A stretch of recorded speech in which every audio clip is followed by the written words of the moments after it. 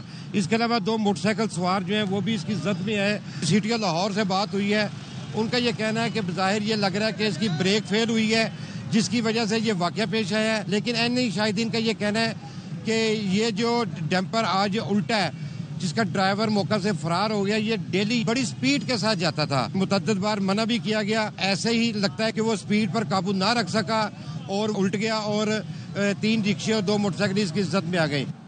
بانی P T I کے ساتھ ذاتیات کی جا رہی ہیں. انہوں نے ہمیشہ ملک کی مفاد میں کہا, معاف کرنے کے لیے بھی تیار ہوں اور مذاکرات کے لیے بھی تیار ہوں. ہر دھرمی کرنے والے ہوش کے ناخن لیں, وہ ملک کو نقصان پہنچا رہے ہیں. وزیر اعلیٰ خیبر پختونخوا الیمین گنڈا پور کہتے ہیں, بانی پی ٹی آئی سے میری ہفتے میں 1 ملاقات ہونی چاہیے. میں ایک صوبے کا وزیر اعلیٰ ہوں, بانی پارٹی کے سربراہ ہیں.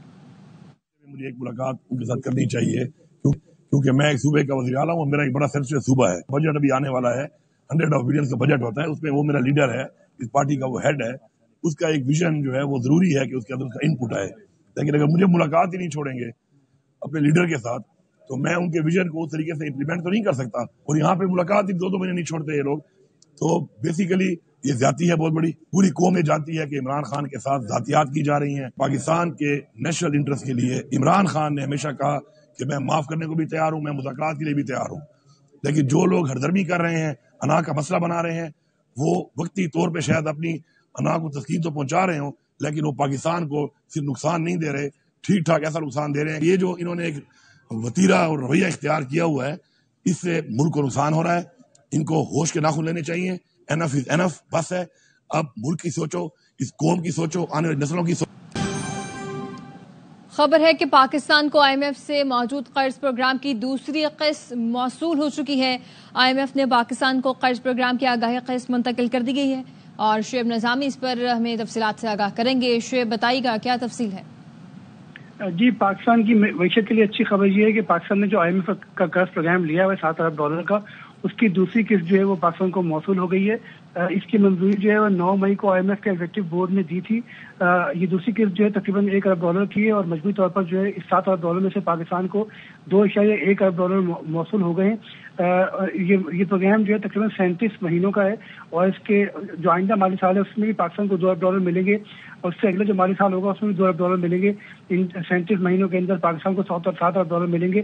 یہ تمام کی تمام رقم جو ہے زر مبادلہ کے ذخائر بنانے کے لیے استعمال کی جائے گی اور جو اسٹیٹ بینک کا اکاؤنٹ نمبر 1 ہے اس میں منتقل ہوتی رہے گی. جی شکریہ شعیب نظامی. شام کے سرکاری پرائمری اسکول کی چھت ہے نہ فرش, بجلی ہے نہ پانی. بچے بسیدہ خیمے میں تعلیم حاصل کرنے پر مجبور ہیں. مزید بتا رہے ہمارے نمائندے سرفراز خان کہ اکثر و بیشتر اسکول جو ہے وہ سہولیات سے محروم ہیں.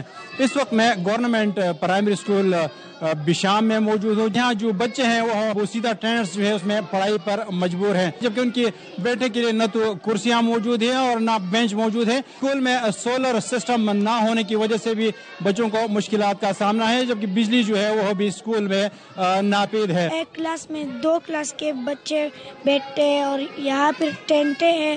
ہمیں گرمیوں میں دقت ہوتی ہے اور بارش میں یہاں پھر پانی ٹپکتا ہے. میں درخواست کرتا ہوں کہ ہمارے لیے کلاسیں بنائی جائے. طالب علم کی باتیں اپنے سنیں, ان کا کہنا تھا کہ شدید گرمی میں بچے تعلیم حاصل کر رہے ہیں, جبکہ بارش کے دنوں میں یہی ٹینٹس جو ہے وہ ٹپکتے ہیں, جس کی وجہ سے ان کے لیے تعلیم حاصل کرنا جو ہے وہ دشوار ہو جاتا ہے. یہاں کے بچوں نے حکومت سے مطالبہ کیا ہے کہ اسکول کو شیلٹر فراہم کیا جائے اور کمرے تعمیر کیا جائیں تاکہ وہ اپنا تعلیم جو ہے وہ آگے جاری رکھ سکیں.